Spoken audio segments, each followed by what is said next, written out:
자, 오늘 읽었던 본문 말씀을 또 생각하면서 함께 나누려고 하는데요.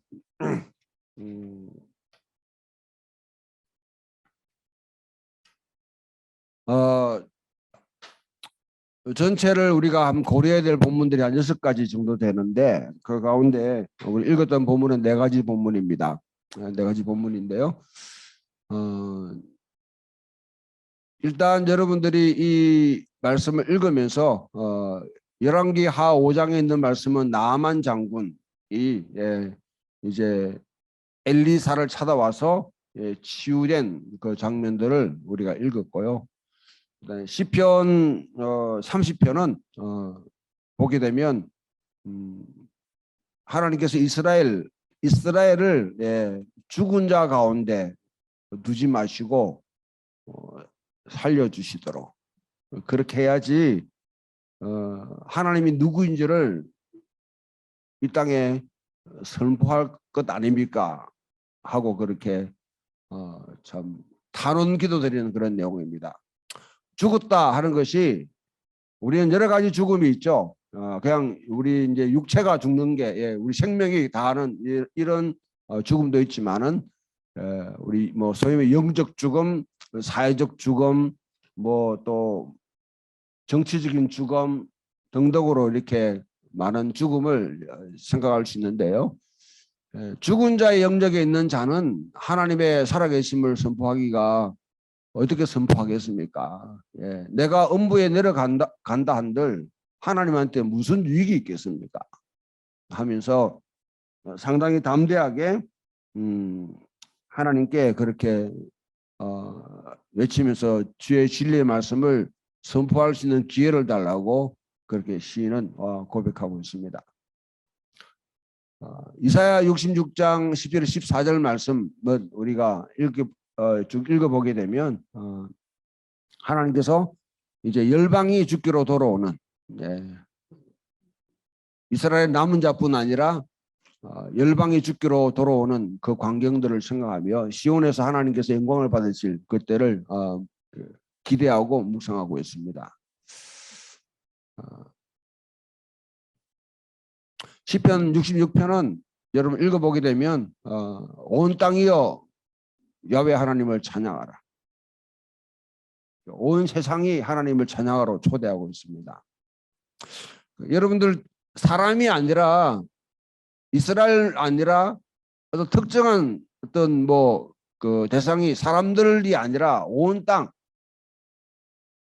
온 땅이라는 것은 바로 이 땅에 거주하는 모든 것들을 이야기하는 것이죠. 천지 만물. 하나님은 그냥 달랑 우리 영혼만이 하나님을 찬양하기를 원치 않습니다. 그리고 이 땅에 사람들만 예수 믿는 사람들만 하나님을 찬양하기를 원치 않습니다. 한국 사람만 찬양하기를 원치 않습니다. 온 열방이 또 온 피조물이 하나님께 찬양하기를 원하십니다. 갈라디아서 말씀에서 우리에게 주는 교훈은 조금 여러분들이 내용 파악하기가 조금 어려울 수 있는데요. 하나님은 결코 만홀히 여기시는 분이 아니다. 업신여김을 받는 분이 아니다. 이 내용을 설명하려면 참 많은 시간들이 또 필요할지 모르는데 제가 이해한 바로는 말씀드리면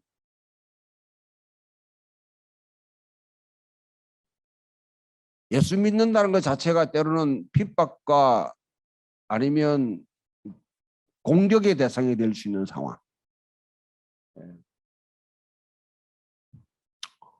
혹시 여러분들 자동차에 십자가 표시하고 뭐 물고기라든지 이런 표시를 하고 다닌 적이 있으시죠?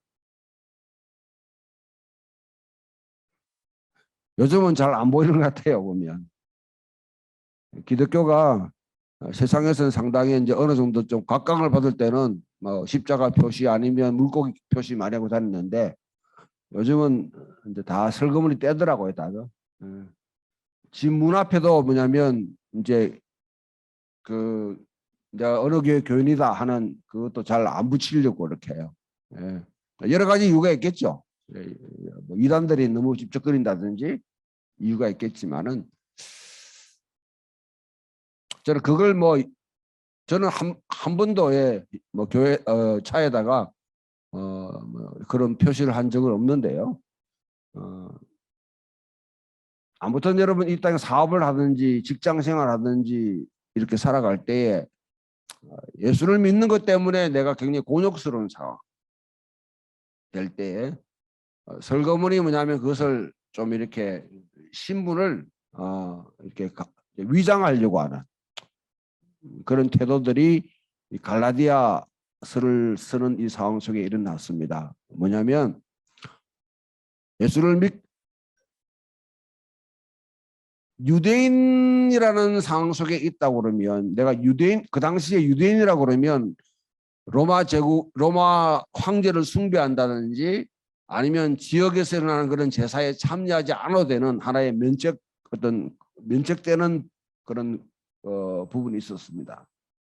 유대인들에게는 특별히 그와 같이 로마 제국에서 참여하지 않도록 그렇게 배려를 해주었습니다. 이방인들이 예수를 믿게 되면 사실 하나님 한 분만을 섬겨야 되는데 이방인이란 말이죠. 우상을 숭배할 수 없잖아요. 그렇게 되면 어떻게 합니까?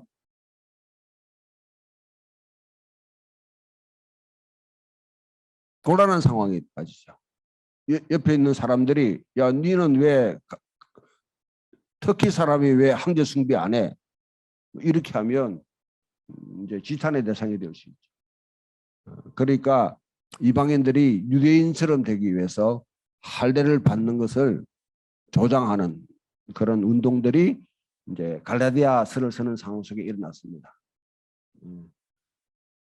바울이 거기에 대해서 굉장히 분노하고 그 십자가를 정말 임시 자기 어떤 그런 편의 아니면 안전을 위해 가지고 그와 같이 할례를 받고 하는 이런 신분 위장은 바로 십자가를 만홀히 여기는 것이라는 것이죠.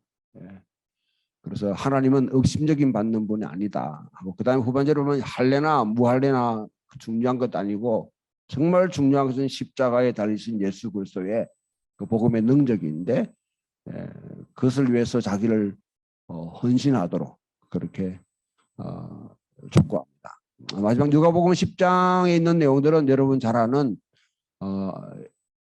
예수님께서 70인을 파송하셔서 이제 온 곳곳에 복음을 전하시는 그런 상황입니다.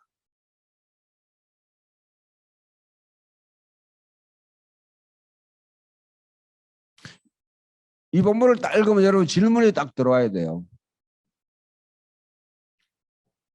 왜 어떤 데는 12를 파송하고 어떤 데는 70인을 파송하는가? 이 두 가지가 같이 오버랩대가 나와야 됩니다. 그렇지 않으면 이 본문의 맥락 자체를 잃어버릴 수 있습니다. 성경의 12는 이스라엘을 대표하는 숫자고요. 70이라는 숫자는 열방을 대표하는 숫자입니다. 70은 창세기 10장에 노아의 후손들을 다 세어보면 70인이에요. 그래서 이제 히브리 성경을 갖다 헬라어로 번역한 성경을 70인역이라 그렇게 합니다. 지금 70인을 보내는 거죠. 70인역. 또 여러분들 보면 사도행전 6장에 보게 되면 12사도들이 예루살렘 교회를 갖다 이렇게 섬기고 있는데 문제가 생기니까 집사 7을 세워요. 집사가 아니고 7을 세워요. 7이라는 숫자가 등장하죠. 그 다음에 또 한 개는 많은 사람분들이 그냥 지나갈 수 있는데요.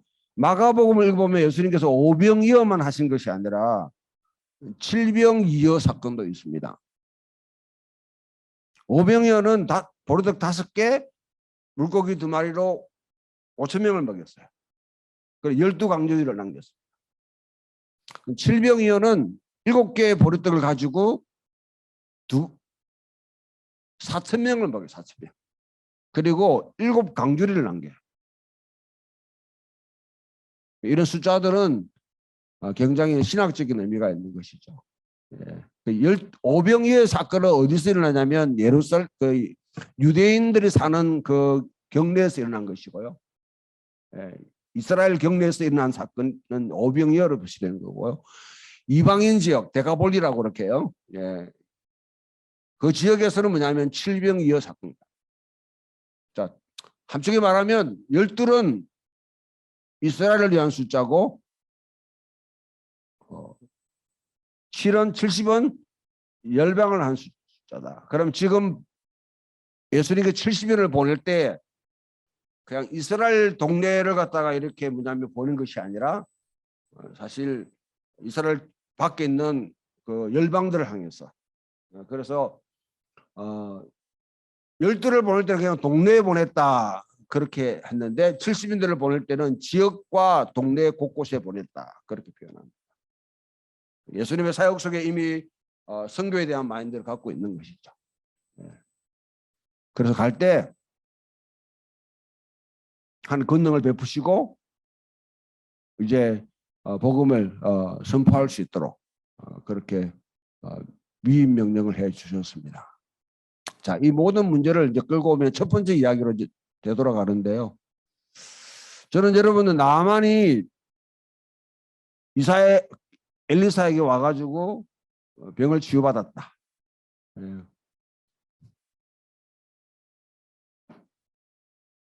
오늘 이러한 기적을 행할 수 있는 분이 혹시 이 가운데 계시죠?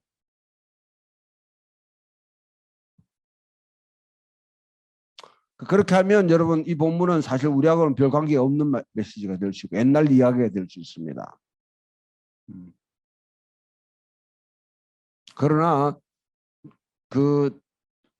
이 이야기를 쭉 보게 되면 저는 하나의 성교라는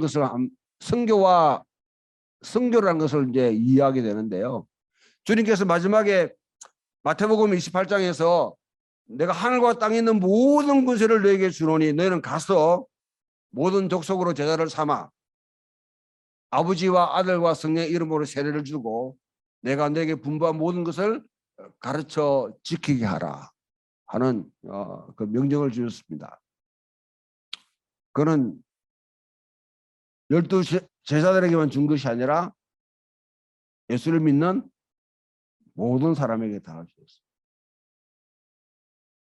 여러분 중에 성령님이 계시고 성경을 읽을 수 있다고 그러면 누구든지 여기서 제외될 수 없습니다. 제외될 수 없습니다. 오늘 한국 교회는 너무 많은 여러분 이런 소위 말하면 엘리트 교육들 교회 내에서 다 시켜놔가지고요. 실제 여러분 가운데 보면 여기 대다수는 중국에 가면 가정교회 집을 리더로서 얼마든지 섬길 수 있는 분들이에요.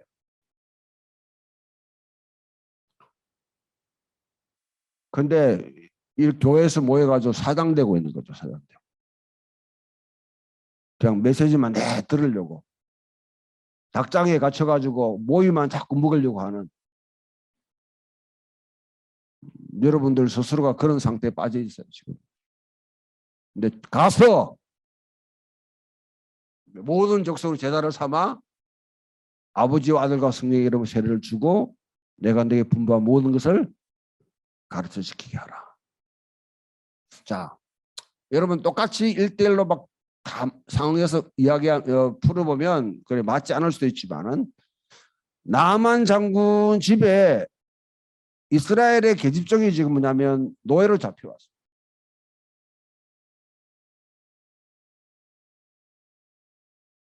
그런데 나만 장군이 지금 문둥병이라 나병이 걸렸죠.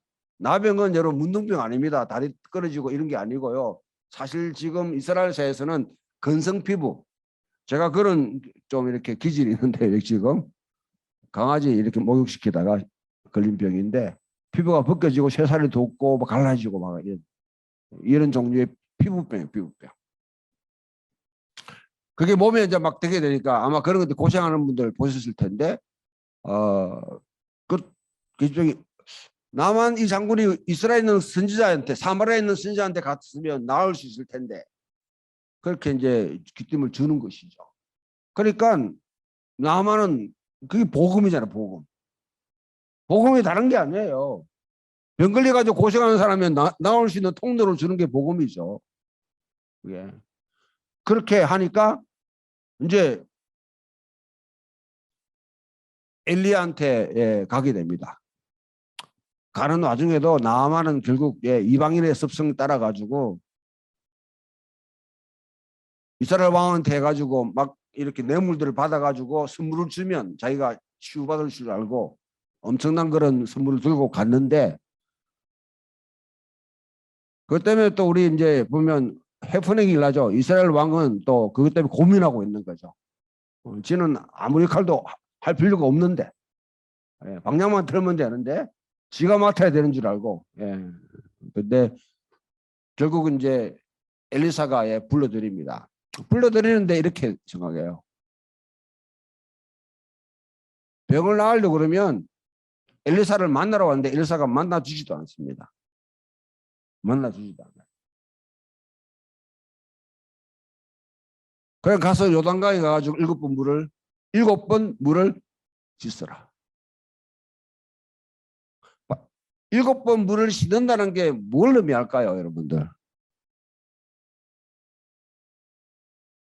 적어도 우리 성경에 여러분 이런 메시지에서는 7번 요단강에 물을 갖다가 자기가 담궈서 씻는다는 것은 세례를 의미하죠.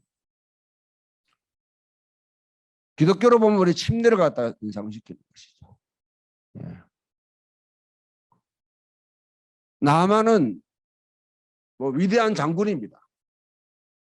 아람이라는 그 시리아에서는 정말 여러분 아주 그 영웅 같은 사람인데, 문제는 나병이 걸렸더라. 하나님 앞에 아무 쓸모가 없어요. 아마 자기 나라에서도 굉장히 골칫덩어리가 될 수 있는데, 그 문제를 풀기 위해서는 결국 엘리야를 찾아왔는 것이죠. 엘리야는 만나주지 않고 그냥 가서 그 요단강의 물을 씻으라 그렇게 합니다. 그리고 와서 뭐냐면 뒤에 보면 이제 돌아왔을 때는 만나줘요. 큰 선물을 들고 와가지고 이렇게 바칠. 근데 엘리야가 그것을 받지를 않습니다.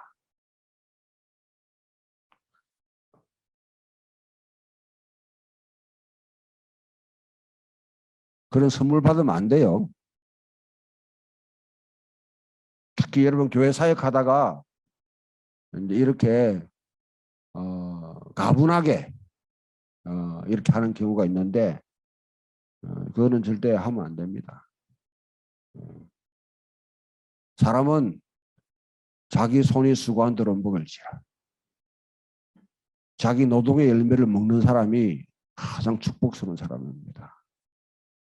인생에 대박 터지는 거 좋은 거 아니에요. 그거 여러분들 특히 젊은 친구들 절대로 그거 기대하지 마세요. 하나님의 창조의 원리를 어긋나게 한 겁니다. 오늘 바울이 말하기를 내가 심은 대로 거둔다. 심은 대로 거둔다. 내가 심은 것을 그대로 먹는 거 그게 축복이에요. 그런데 오늘날 세계에는 내가 노동한 것만큼 내 결과를 누리지 못하는 경우가 너무 많습니다. 그게 문제인 거죠. 그게. 그렇게 돼 사람들은 뭐냐면 젊은 세대들은 뭐 땅을 투자한다든지 아니면 뭐 로또를 해가지고 대박 터지기를 기대하고 비트코인 뭐 이렇게 했다가 또 왕창 망하고 하여튼 골치 아픈 세상인데요. 그럼에도 불구하고 내 손이 수고한 대로 먹을지라. 뇌물 같은 거 받으면 안 돼. 아주 그냥 엘리야는 딱 거절합니다. 아주 게하시가 그걸 갖다가 결국 자기가 탐해가지고 결국 망하는 길로 망조를 드는 것이죠. 오늘 많은 목회자들이 또 주의 사역을 하는 사람들이 뭐 이뿐 아니라 여러분 우리 그리스도에 살아갈 때 이런 종류의 유혹에 우리가 흔들리고 주의 길을 벗어나는 경우가 참 많이 있습니다. 자, 이걸 보게 되면 여러분 나만 집에 잡혀갔다 한 그 계집종에는 미안합니다. 좀 표현, 네. 그 노예로 있는 그 아이가 사실은 전도했는 거죠. 복음을 전해주는 것이죠. 우리가 어떤 상황이 있든지 그 상황 속에서 이와 같이 여러분 하나님의 새로운 일들, 하나님의 놀라운 구원의 소식을 전할 수 있다 그러면 그게 바로 전도가 돼요. 전도의 결과로 결국은 나만이 왔어요. 와서 세례를 받았습니다. 세례를 받고 난 뒤에 나만의 상황을 보게 되면 세례 받기 요단강에 빠지기 전까지 하고 뭐냐면 나오고 난 뒤에 상황이 다 달라지게. 특히 여러분 주문해 보게 되는 것은 오늘 읽었던 말씀 가운데 5장 14절에 보게 되면 이에 내려가서 하나님 사람의 말씀대로 요단강에 7번 몸을 잠그니 그의 살이 어린 아이의 살같이 회복되어 깨끗하게 되었더라. 일단 나병이 뭐 치유됐으니까 네, 어린아이 살같이 새롭게 돋아나는 것이죠. 중요한 의미가 있습니다. 여러분 세례는요 우리를 어린아이가 되게 만듭니다. 유아 세례 받으신 분 손 들어보세요. 유아 세례 받아. 작년에 돼가지고 세례 받으신 분도 계시죠? 모든 세례는 다 유아 세례입니다. 세례는 우리를 어린아이가 되게 만듭니다. 하나님께 새 생명을 얻는다는 것은 우리를 누구든지 어린아이와 같이 되지 않으면 하나님 나라에 들어갈 수 없는 일이라. 어린아이와 같이 만드는 겁니다. 나만이 그런 상태에서 정말 그와 같이 엘리야 뺐습니다. 그리고 나중에 고백해요. 이렇게 합니다. 우리 본문에 나오지 않지만은 내가 돌아가게 되면 내 주군이 림몬이라는 그런 여러분이 이제 그 아람의 그런 신을 섬길 텐데 그때는 내가 그 사이의 신분과 지위 때문에 어쩔 수 없이 그 옆에 서야 됩니다. 그것을 나만이 갈 수 있도록 허락을 받은 것이 아니라 퍼미션이 아니라요. excuse.